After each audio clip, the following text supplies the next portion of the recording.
Greetings, Aloha, Inlakkesh, and Aloha. I thought that's a very interesting experiment I have just done with the previous two videos. The penultimate video, number 41, I only posted that on my own wall on Facebook, and obviously it comes up on YouTube in your notifications. I thought, let's see how that one goes, just doing it that way. Now this last video, number 42 I made, might seem like a complete U-turn, but as much as anything else, it's like gauging where the audience is at, who's listening, who wants to hear what I've got to say, and reflecting on where you're at. And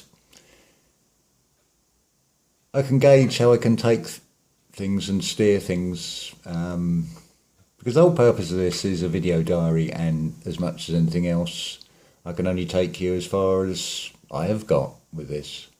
But it's fascinating. Now I've noticed there's a bit of sort of thought about December the 21st and what that means, and personally I see it in terms of the magnetic frequencies of the planetary bodies, however you want to look at them. Well, you're going to be looking up at them in the sky. It's a big picture, it's a big screen, because it's all external. So you can take part, you can do that, you can take part in the dance as Jupiter and Saturn are going. You can cheer on whichever one you want. I'd look very carefully at both of them, look at the traits. Remember, they have duality aspects to those as well. Be careful what you wish for, because it is where it all starts, what you wish for. It's nice to see right foreground screen, those little flowers. They're still in flower, although we've had a couple of icy mornings. I was very torn when I thought about making this video. I thought, it's still too nice out there for November. It's like, if you want to look at the screen, you've just got a view of nature, because it's natural, it's doing its own thing, and it will just keep doing its own thing. So this really is more an audio than a visual. Now I've got to think about how long have we talked for here? Not long yet. I'm going to only go for about 24 minutes, it seems, and then I'm full on memory. So I want to give you an analogy here. So I want to talk about the explorer. Now, picture a mountaineer, an experienced mountaineer, and you think about all the equipment they're going to have. You're going to want to be dressed right. You're going to want those mountain boots with the spikes. You're going to need loads of rope, possibly a rope ladder, a flask, changes of clothes, a tent, and various other bits and pieces, all the things that you know from previous experience that you're going to need to embark on that journey. Well, I'm going to be the spiritual mountaineer. Now, all the equipment I've already got. The mountaineer has a compass. I've got a moral compass. I know where I'm at. I know the cardinal points. I know which direction I want to be going in. And I know the path I want to be taking. I've got my ladder. That's my Jacob's ladder. It's my spine. But if I'm the mountaineer in this physical exterior, what am I going to achieve at the end of this? What am I going to gain? Yes, I'm going to have a higher perspective than most people if I'm successful in climbing to the top of that mountain. I'm going to see out across a vast landscape, and I will have the experience of doing that. But what have I really gained? Because I ain't going to be able to stay up there forever. There's going to come a point I'm going to have to descend again. See, now with the spiritual mountaineering, for a start, I've got all I need inside myself. I don't need to go anywhere. It's that sort of Muhammad moves the mountain, or let the mountain come to Muhammad, really. I mean, if we put it into the Muslim sense, refer you back to what Nigel, the Devil's Playground 2 channel, has said, arm, leg, arm, head. Well, there's Allah. It's again pointing, just from that, to going inwards. So this mountaineering, this ascension that we're on, begins within.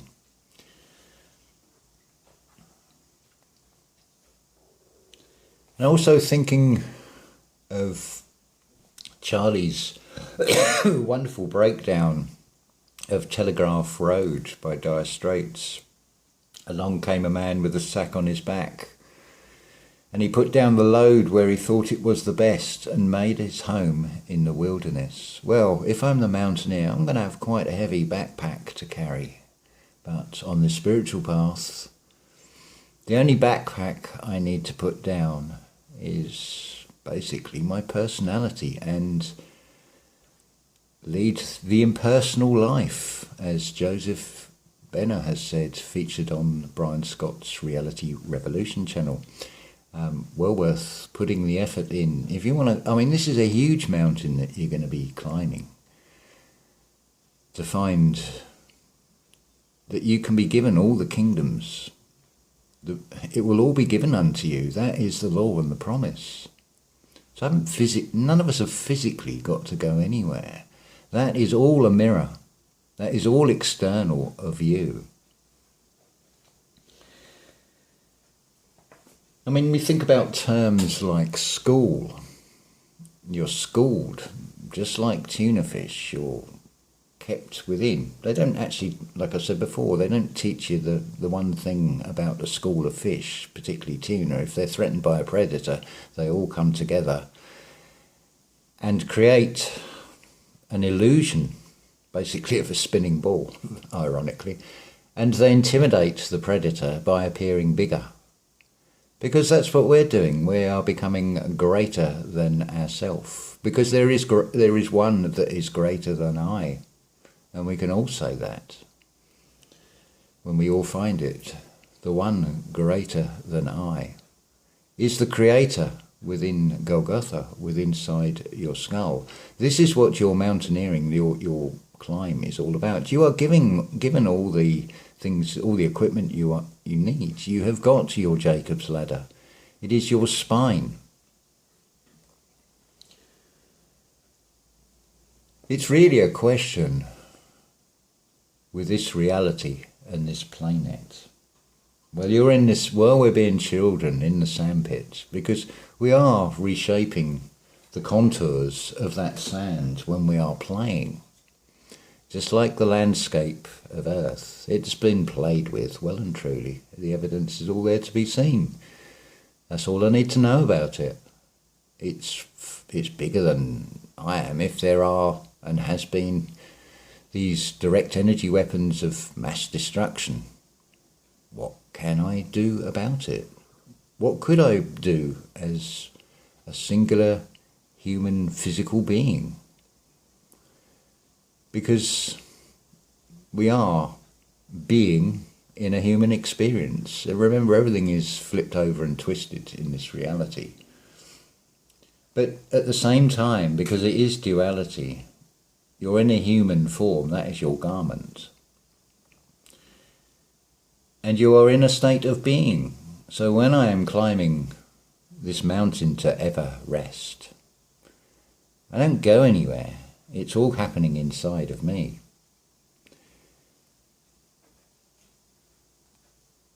And remember, with school, there are breaks, and then you play. But don't forget, at the same time, with all the external, outside of the natural, is a massive screen, a projection all around you. Everything is a projection. It is a big screen. So you're being played in the play. Because even the scriptures are a script. But if you see in the scriptures, what have you got at the end of that? You and R-E, the ray of light of you, that then writes that script. It is all about impressions and engraving.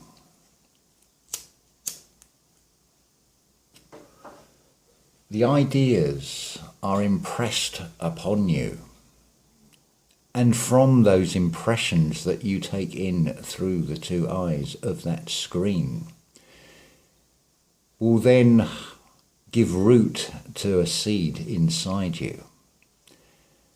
Now these physical vessels all the feelings are created by chemical changes. So it is very much about what you are taking in from that external screen. The system has played you in so many ways. So something that has happened in those formative years when your mind is still being formed. The first 7 years, for example, you're still in the unconscious state. You're not making judgments. You're not weighing things up. You're still just absorbing. And then from roughly from the next 7-year cycle, from the ages of 7 to 14, you're sort of moulded, or as Matt on Quantum of Conscience channel would put it, the hardening of the cement. Because it is embedded and impressed a feeling in you with those chemical changes. So now you'll be triggered by things that those feelings will well up again. It's almost like a flood, the term welling up. So, I mean, when you're upset, your eyes well up with tears. This fountain of negative energy that rises forth inside of you. It's all from those chemical changes, but it's digging down to find that root. It's like any weed. If you want to stop that weed growing, you've got to get the entire root out. And then you want to plant it in a more fertile ground of the mind, because these are all seeds of thought that grow. You have your own light, unlike the mountaineer who will need a torch to shine an external light as he loses the sunlight. You have an internal guiding light.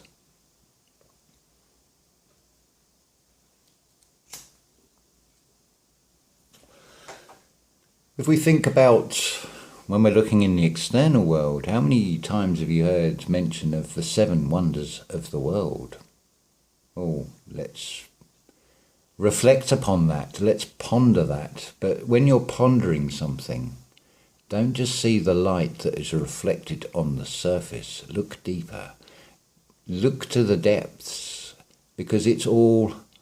If you want to find the light, it is hidden in darkness. It is within inside of you. This is where the 7 wonders are. Jacob's coat of amazing colours. It is under the garment of the physical vessel. It is your 7 energy centres, your 7 chakras. Now, if we look at these in order, it follows the same as above, so below pattern. You start in the red zone, the root, because that's where the seeds have their beginning. They grow their roots. So what is your emotions rooted in? What have you absorbed? What chemical changes? What have you fertilized that seed with to grow roots? Where have you put those roots? Is it in fear? Is it in anxiety? Is it in a negative realm? Because what are you going to grow from that? Is it going to come out as anger, Is it going to come out as hatred? Is it going to come out as absolute fear? Because think about the word petrified and in what states that can mean. So from the root, the red, we move to the orange, the sacred. Now look at what you've got on earth. You have religions, you have what are described as sacred places that are rooted in various beliefs. So we look up, we look to the solar plexus, the yellow, the golden zone, the place of the sun. We're now in the middle earth, as it were, here, with these 7 wonders. We've looked at the 2 lower levels. We've looked at the red and the orange, the root and the sacred. So we're now moving to the middle earth. We have the sun.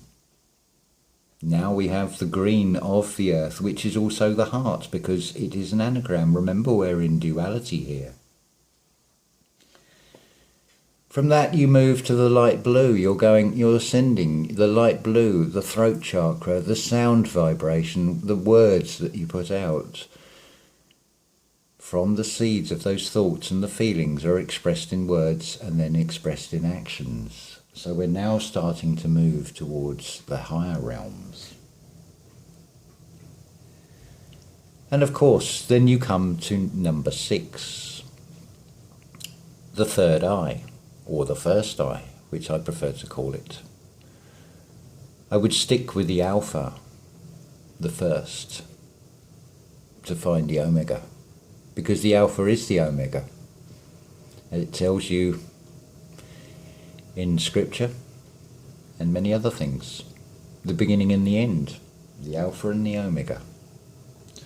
It's the light.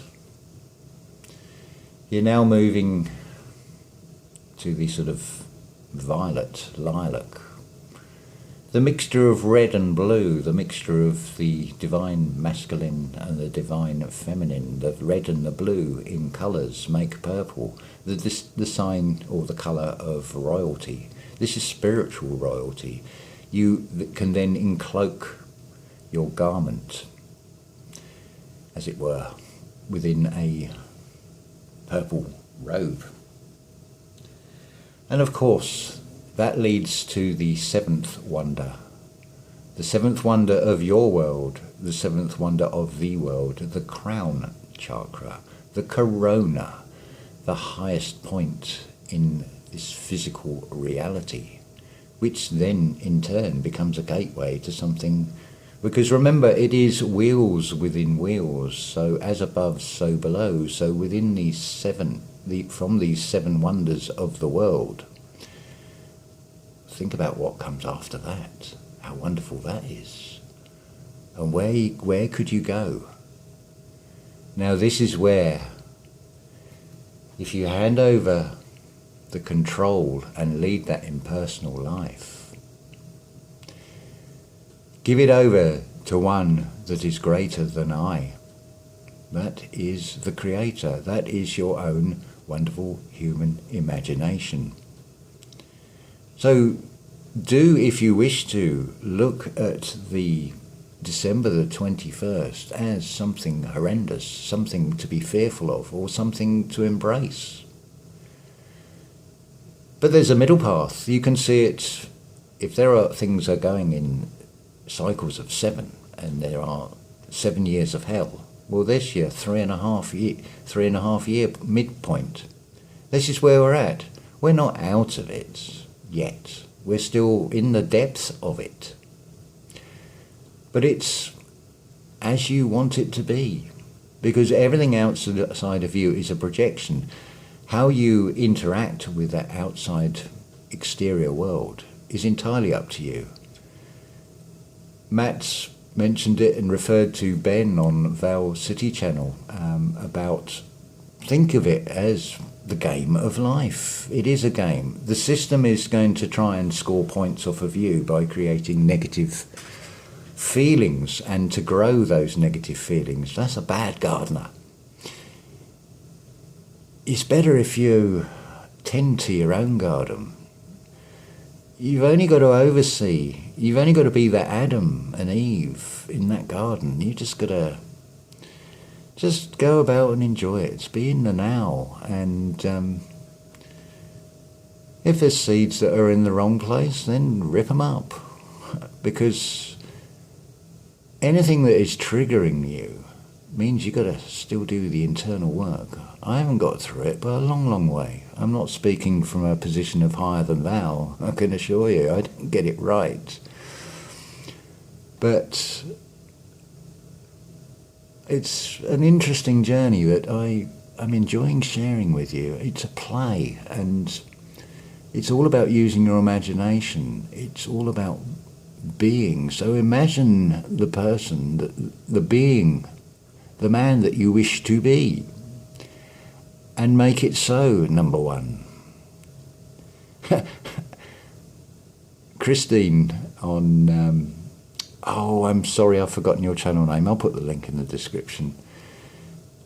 You reap what you sow. And as Captain Picard said, make it so at number one. Well, who is number one? There is only one. That is I am. The Father and the Son, if you want to put it in those terms, are one. And you are part of that one because you are one. You are the I am of your world. You can find those 7 wonders of the world. They are inside of you. This has all come today. I got a knock on the door. My mother, it had got to 1 o'clock in the afternoon, and I'd been, she thought I'd been asleep for 12 hours, and she's saying, that's far too long to sleep. I said, who said I was sleeping? Well, I wasn't sleeping. I've been meditating. I've been allowing the thoughts to come, because they are coming from the imagination. That is the creator. This is the way we're going to go with this channel. I will occasionally, and from time to time, go and look at the external, because I can show you the mirror of it.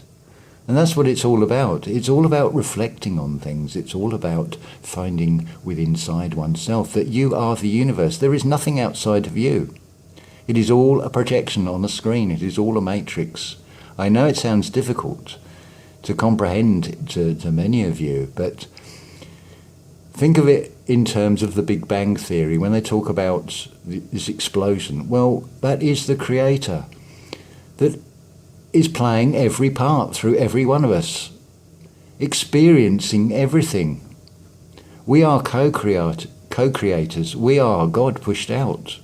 We are just an aspect of one, going through an experience. But imagine how would it feel to be that spark of an idea, that one bit of personification of the creator, where that idea sparks, that then goes back into the all one and spreads. Think of it in terms of dementia, a dimension. Now, what sort of dimension do you wish to put this collective consciousness